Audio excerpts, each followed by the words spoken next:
I'm Femi OK. You're watching the stream. On today's episode, we're checking in on Afghanistan, where 80% of the country is impacted by drought. The economy is flailing due to sanctions. Unemployment is on the rise. Salaries aren't being paid, and millions of people are facing food insecurity. They will go hungry this winter. There is so much to talk about. Are there solutions? This is where I want you to be part of our program. You can ask our panel anything to do with Afghanistan. I know they will do their best to answer you, but your comments right here in the comment section be part of today's show.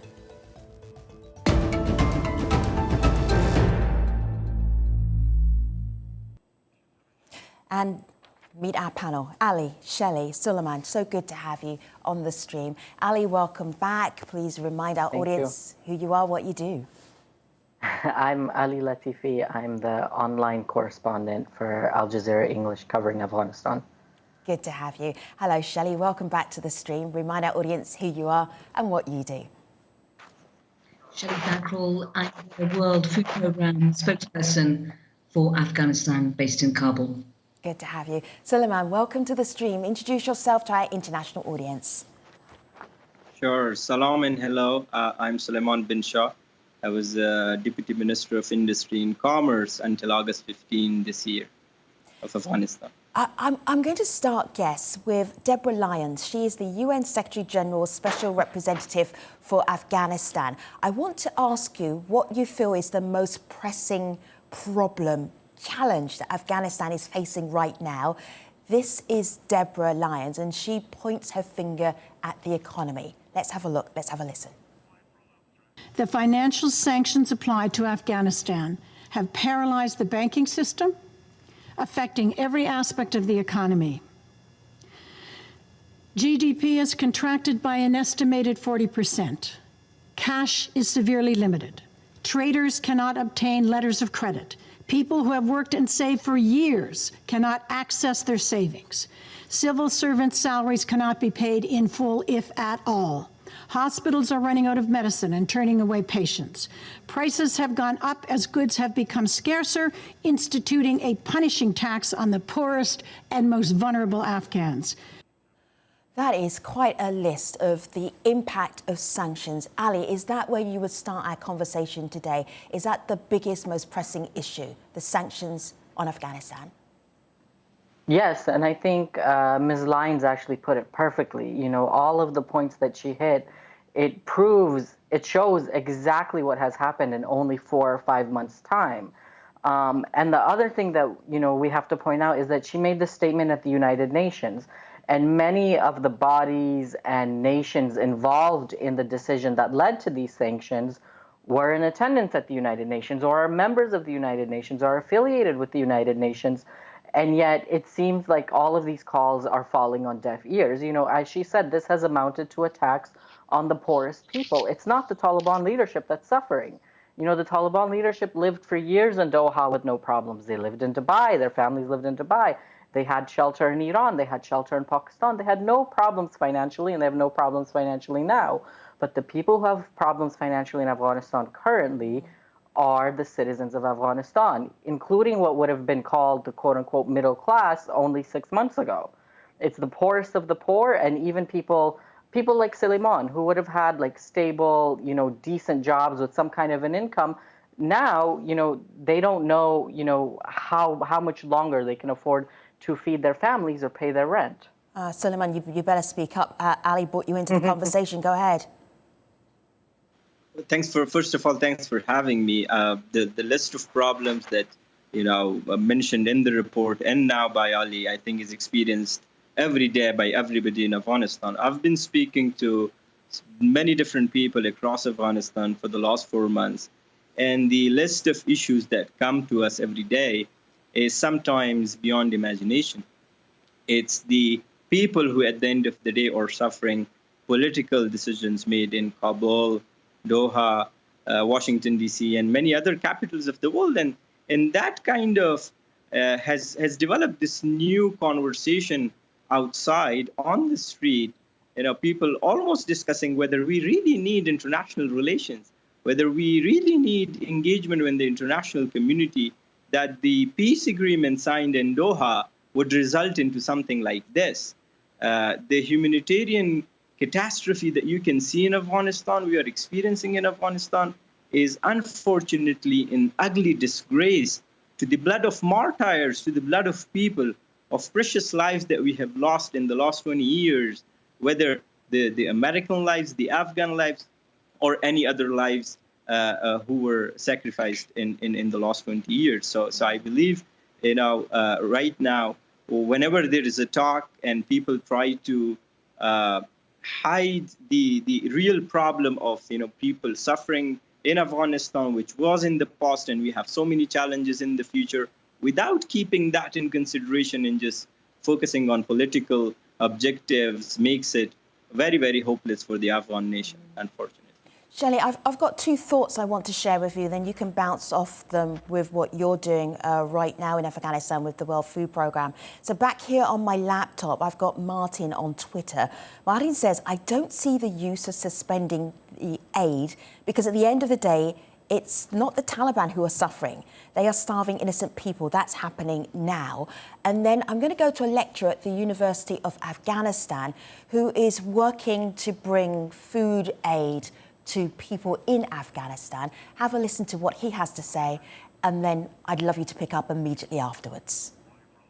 We started a food distribution campaign initially in Kabul and then in provinces all around Afghanistan. Our goal is to help families get through the difficult time, that's the famine that Afghanistan is currently facing. We're trying to provide food that helps mothers and children to avoid malnourishment and starvation. But it's dawning upon us that it's not enough, no matter what we do, unless the Taliban and the international community find their common humanity and understand that there is no politics that justifies this large scale of suffering.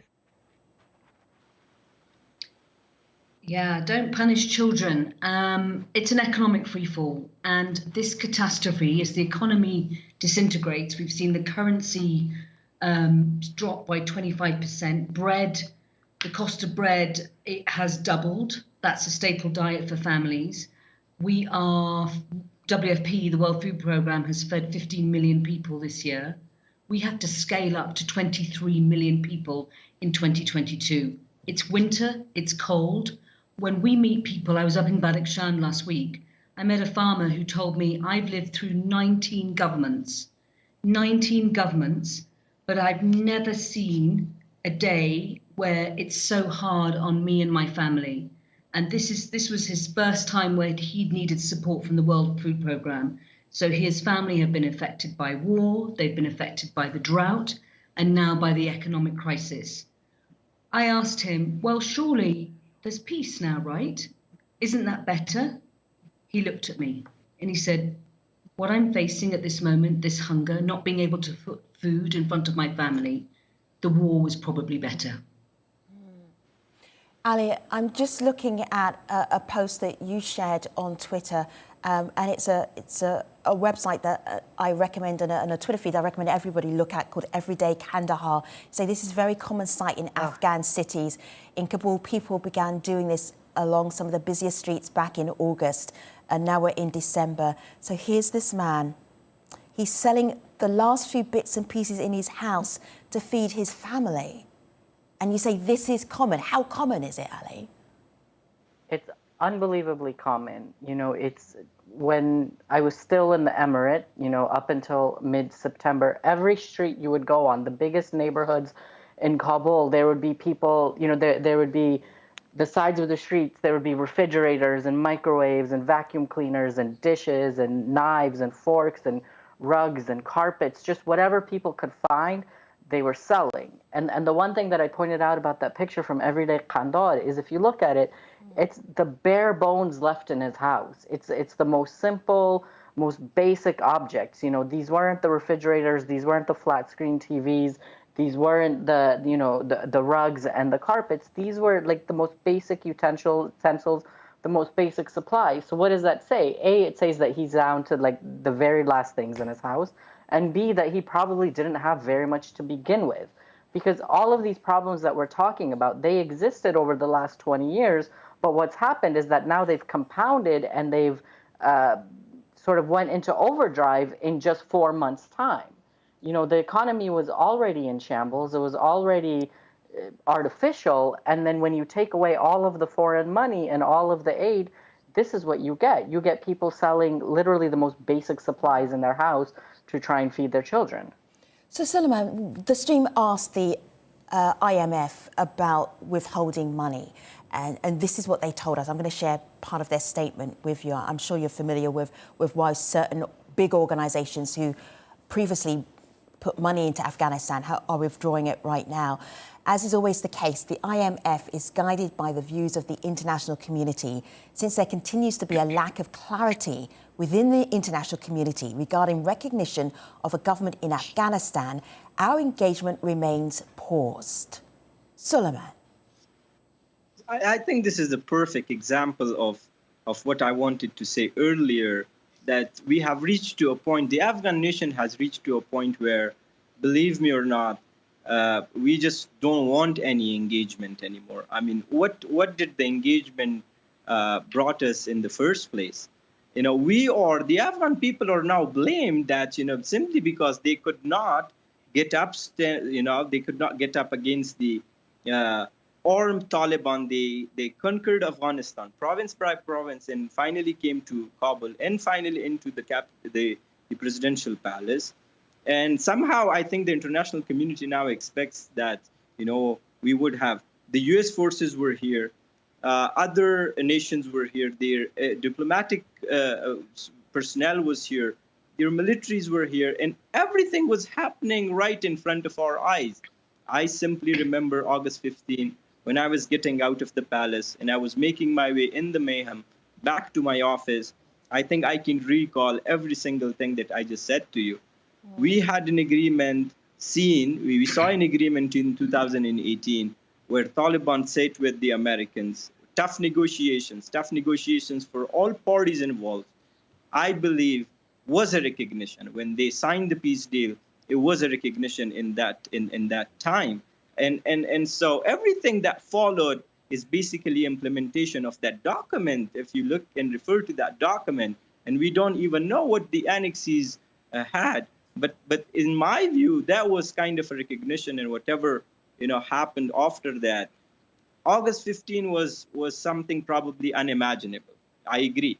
You know, everybody knows this, everybody agrees to it, but there was some power sharing agreement already agreed by the international community for Taliban. So now saying that there is absolutely no international recognition or something of the sort, I think this can be just a political excuse, but nothing else. Shelley, at the World Food Programme, you are really adroit at working in politically, I'm going to put this carefully, politically sensitive areas, because you don't care. You just want to get food to people who really need it. Some money has been released. The World Food Programme are getting some money. How are you operating within this, can I say, no man's land of politics, geopolitics, that is happening around Afghanistan, which has shut down a lot of the funding that you normally would have been able to count on? The people come first, and WFP on the ground, we've been here for 60 years. We work non-stop, relentlessly, round the clock across all 34 provinces. We've got food already pre-positioned because of the winter, so we know when roads get cut off because of snow, we'll be able to get to people. When we do receive funds, often what we do is some of it's in kind, so we buy the food and the food comes in, and then that's taken to people who need our emergency assistance the most. So what we're seeing now is being able to use also cash. Obviously, cash is important for people in Afghanistan and anywhere in the world. It's dignity, it's choice. They can go to a shop, they can use vouchers, and we do work with certain banking systems here as well. But what we have such generous donors. It's incredible, people who look to the World Food Programme, look to the humanitarian crisis and say, what can we do? What do you need? We need $220 million a month in 2022 to feed people. That money is huge. But if you think about it, $100 per person, that's all it takes to make sure that we avert a crisis and nobody starves. and we make sure that especially the women who have been traumatized by this crisis, they come to you and they look at you. One woman at one of our distribution sites came to me, she showed me her hands. They were cracked because she washes hands for probably less than 100 Afghani a week. And she had 6 children. And she said to me, I want to die. I haven't eaten for 2 days. I don't know what to feed my children. I can't pay my rent. What's worth living for? Audience, I want to give you a reality check from the Afghanistan Operations Coordinator for MSF. They spoke to us a little bit earlier and just reminded us that sometimes the infrastructure of Afghanistan is not particularly robust. So then when you add an economic sanctions on top of that, what are the people going to do? Let's take a look at the health system. The health system was already very weak, lacking of resources. It was completely dependent on foreign aid. And today, since the takeover, because of the sanctions and the decisions from the donor to put on hold their money support to the country, these problems has been made more acute. Today, winter is coming. It is urgent to facilitate the delivery of aid, to take out every barriers that has been organized since mid-August. In order to avoid a humanitarian crisis in the making. Ali, this conversation is almost unbearable. It must be unbearable if you're a citizen of Afghanistan, just to listen to, well, we've got winter, we've got a health system that's collapsing, people aren't being paid. The list goes on and on and on. How are people that you're speaking to, how are they even managing? They're not. They feel like they're treading water, and this is something that's very important to understand, is that in Afghanistan, especially over the last 20 years, there has always, unfortunately, been massive poverty. The system's never fully reached those most in need. But now we have a situation where it's those people that unfortunately have always suffered for the last 20 years, and then people who, as I said earlier, had some kind of economic advancement, had some level of a stable life, who are literally wondering how long they can survive because their cash is running out. And when your cash runs out in Afghanistan, I don't care who you are, you're broke. Because in Afghanistan, cash is everything. That's how you pay for everything. That's how you live. That's how you survive. And what's most upsetting, and it goes sort of back to what Suleiman was saying earlier, is that, all of these countries are meeting with the Taliban. They're sending their ambassadors, they're sending their representatives, the U.S. is flying to Doha to meet with the Taliban, and yet they say, we don't want to engage with them. Well, if you're talking to them, how is that not engagement? But also, fine, you don't want to engage them, you don't want to recognize them, don't. But in 5 months, you haven't figured out a single way to make sure that the most in need people, imagine this woman coming and saying, I want to die. She has children. That's the most, un-Islamic, un-Afghan thing to say, but it's a thing out of desperation. Yeah. And it's been 5 months later, and none of these countries and the EU and the UN and all these places cannot figure out how to deliver aid to people. I want to bring in President Macron of France in here, because he also sounds a little bit confused, but he was trying to bring some clarity to the situation in Afghanistan. So this is him talking in Doha on December the 4th, so just a couple of days ago. Here he is. Notre représentation aujourd'hui est faite depuis Paris par notre ambassadeur, mais nous réfléchissons d'abord à une organisation, comme vous le savez, à plusieurs pays européens. Et donc notre approche va plutôt être dans des conditions qui restent encore à définir, mais en particulier en termes de sécurité, l'idée d'avoir un site commun à plusieurs Européens où nos ambassadeurs, if you don't speak French as fluently as I speak French, he's talking about European countries considering ways for them to be diplomatically present in Afghanistan without extending full recognition to the Taliban government. It's like, well, we want to be in, but we don't want to support the Taliban government. Suleiman, you've been talking about this for the whole of this program. It's like, how can you do a bit of recognizing but not fully recognizing? It must be very frustrating for you. Can I share with you 2 headlines? Both of them can be true at the same time, but I think this is probably what is holding up some of the international aid. So Taliban rule marked by killings, litany of abuses, according to the UN. and then also from the Taliban. Taliban forced marriage of women in Afghanistan. That is now banned. In terms of the human rights, women's rights, girls' rights in Afghanistan right now, do you feel that there is enough that's happening that will unlock funds that should be going to people in Afghanistan? So I'll have a very frank, sharing with you. When I was the deputy minister, I was also responsible for our affairs in the World Trade Organization. And at the World Trade Organization, Afghanistan is the least developing country. And so our entire trade agenda was revolving around those ecosystems that we had to develop: health, education, access to finance, so SMEs and businesses can grow, and so many other things.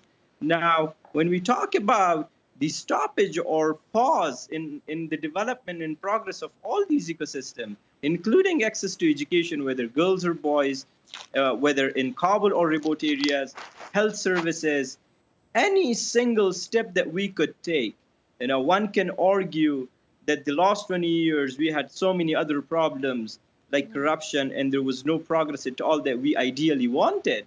I agree with them. Sure, we were not perfect, but whatever tiny steps that we were taking, we're not taking them anymore. And it's painful at all levels. Yes, you could see it, if you see it as milestones of commitments made between Taliban and the international community, sure, but there is still a certain segment of young girls that cannot go to schools. So if we have to do comparisons, I think, again, the problem is with the West to see Afghanistan from the lenses that they have in their capitals. But on the ground, things are not really white and black. There's so many shades and there's so many grays that one has to consider. And one has to accumulate on all the positives and leave out all the negatives. If you ask me what's the best thing that has happened after Taliban have come, I would simply say just one thing, the security. I can travel to any corner of Afghanistan just freely. But apart from that, there is absolutely nothing from anybody. The Taliban, the international community, the previous leadership, everybody involved in the affairs of Afghanistan, whether they being neighbors or in the international community or organizations, are responsible for what we are witnessing in Afghanistan. This is not just something caused by one individual or organization. Everybody involved, including me, including the previous government, sort of responsible for why we were not prepared for a situation like this, why there was no discussion about economics, education, rights, and so many other things when the peace negotiations were happening. When the power sharing agreement was done, I think it was pretty late. Too late right now to take actions. All right, Suleiman, I like the way you depict Afghanistan as being tones of grey. We got that exact response from the director of the Kabul Institute for Peace when we asked him earlier, how is Afghanistan being governed right now? This is what he told us. I think it'll be slightly unfair to judge whether the Taliban are able to manage the humanitarian disaster and the economic meltdown that we face with it right now here in Afghanistan, because simply I believe that they're both external factors. One is that the assets of the central bank, $9.2 billion, have been frozen. And number two is that Afghanistan de facto Taliban regime is under US sanctions. So therefore, this has caused the situation that we're in right now. I'll leave you with a comment from YouTube. This is Kathy. What's the point of international humanitarian agencies if they choose whether to help or not? The country needs help. The main focus should be on humanity. The need right now is life, not choosing sides. Thanks for watching. Thanks for your YouTube comments. I'll see you next time. Suleiman, Ali, Shelley, appreciate you.